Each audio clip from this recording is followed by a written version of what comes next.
छत्तीसगढ़ राज्य की एक घटना बेहद मार्मिक है।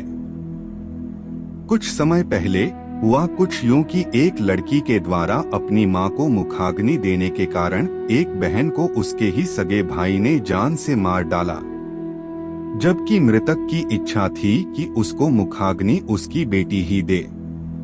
निश्चित रूप से ये परंपरा के खिलाफ बात थी, इसलिए उसके भाई को ये बिल्कुल गवारा नहीं हुआ।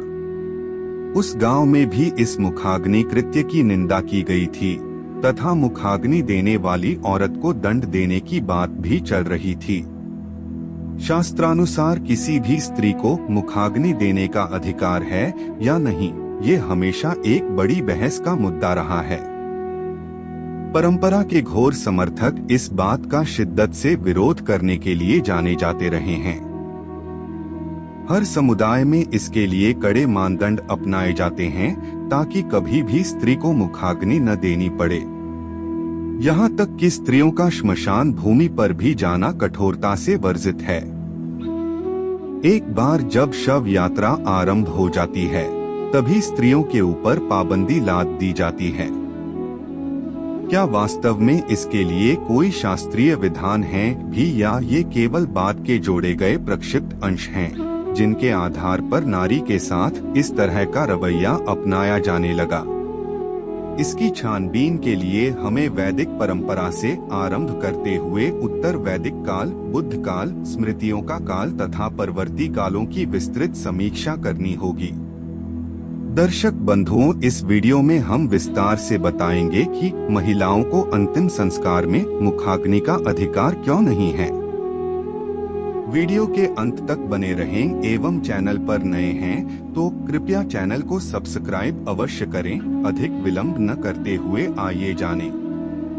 ऋग्वेद में स्त्रियों को युद्ध में भाग लेने तथा संपत्ति ग्रहण करने की आजादी दी गई थी। अगर हम ऋग्वेद के पंचम षष्ठम वशों का गहन विश्लेषण करें तो यहाँ स्त्री के लिए कई तरह के कार्य नियत किए गए, ऐसा स्पष्ट प्रतीत होता। किंतु उत्तर वैदिक कालीन ग्रंथों का अध्ययन करने पर स्त्रियों की अवनत होती अवस्था का निदर्शन होने लगता है। स्मृतियों के काल में स्त्री के लिए कई तरह के निषेध नियम आरोपित किए जाने लगे थे। महर्षि याज्ञवल्क्य तथा गार्गी संवाद में ऋषि का रुष्ट होकर गार्गी को चेतावनी देना ये साबित करने के लिए पर्याप्त है कि तत्कालीन समाज में स्त्रियों की स्थिति दयनीय होनी शुरू हो चुकी थी। उन्हें शास्त्रार्थ करने का अधिकार नहीं रह गया था तथा भूमि पर से भी उनका अधिकार छीन लिया गया था।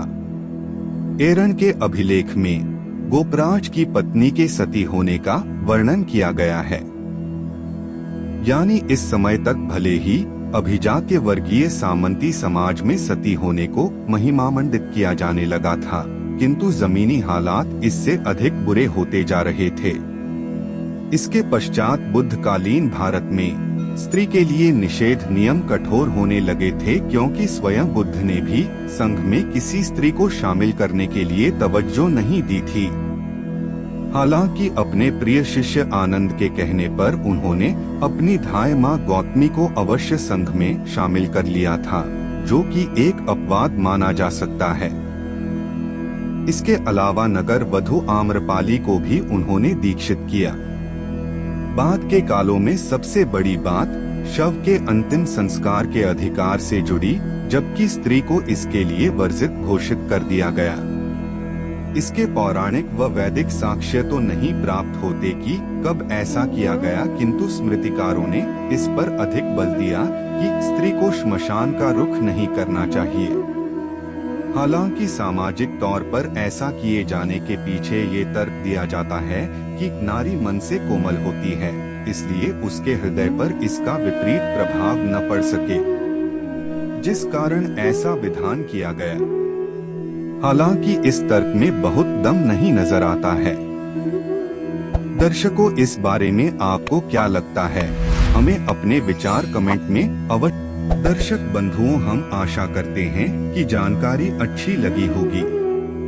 वीडियो को एक लाइक करें एवं कमेंट में जय श्री कृष्णा अवश्य लिखें। धन्यवाद।